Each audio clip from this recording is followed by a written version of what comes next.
Ya evet, aslında 6 Ocak Şeyh Masud ve Eşrefiye'ye saldırılarla birlikte aslında yani Avrupa'nın birçok ülkesinde olduğu gibi İsviçre'de de o günden itibaren Kürdistan dört parçasında Kürtler ve yine Kürtlerle yıllardır dayanışma içinde olan hem Türkiye'li enternasyonalistler hem de Avrupalı enternasyonalistler 6 Ocak'tan beridir aslında sokaklarda gerçekten çok ciddi bir katılım söz konusu. Hem merkezi yürüyüşlerde geçen cumartesi günü Zürih'te gerçekleşti. Yine aynı zamanda sadece merkezi eylemlikler değil, iller, şehirler bazında da etkinlikler, eylemlikler gerçekleşiyor.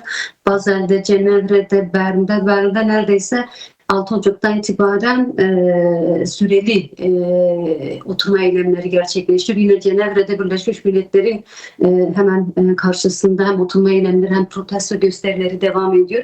Yine İsviçre'nin birçok kentinde, yani büyük küçük fark etmesi bütün kentlerinde dört parça Kürdistan'da kadınlar, gençler, aslında 7'den 70'e çocuklar dahil sokaktalar. Yani siz de kamuoyundan yakından takip ediyorsunuzdur. Gerçekten çok ciddi bir öfke söz konusu, ciddi bir kaygı söz konusu. Bir o kadar da aslında güçlü bir direniş hattı da oluşmuş durumda.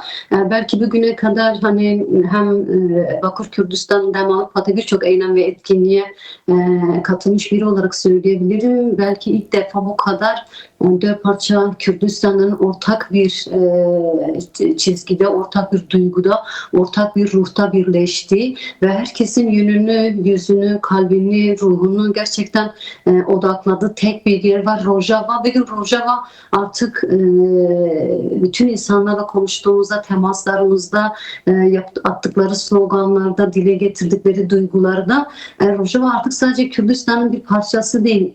İnsanların geleceğe atfettiği anlam, gerçekten oradaki direnişin moral motivasyonu ve insanlar bir anlamda bütün hayallerinin gerçekleştiği bir düşünce, bir duygu olarak algılıyor Rojava'yı. O açıdan çok ciddi bir kenetlenme var, çok ciddi bir direniş var ve bu kararlılık da söz konusu. Hani sadece eylemlerde bir araya gelen, dağılan, gittikçe süreç içerisinde küçülen bir eylem hattı değil. Hani daha önceki eylem ve etkinliklerde de İlk başlarda çok yükselen bir tepki var. Sonra hani zaman uzadıkça bu tepkiler belli bir standarta kavuşuyor ama gün gittikçe artıyor. Gün gittikçe daha fazlalaşıyor. Ve bu etki yaratıldıkça aslında şeyi de görebiliyoruz. Diğer halklardan özellikle Rojava'yı savunan bu devrime gerçekten hayalleriyle, düşünceleriyle, duygularıyla katılan, emek veren ve bunu duyarlılığını yaratan yine Rojava'da DAEŞ'in ve HTŞ çetelerinin insanlığa karşı işlediği suçlar, orada yaratmak istediği sisteme karşı da hani Avrupa halklarında bir kaygı söz konusu ve dolayısıyla bu kaygıdan da hareketle aslında orada açığa çıkan kadın öncülüklü, eşitlikçi, demokratik paradigmayın Orta Doğu'da da savunulmasının ne kadar önemli olduğu ve bu mücadelede de halklar olarak Kürtlerin yanında yer almanın ne kadar değerli ve kıymetli olduğu defalarca ifade ediliyor. Yine bugün İsviçre'de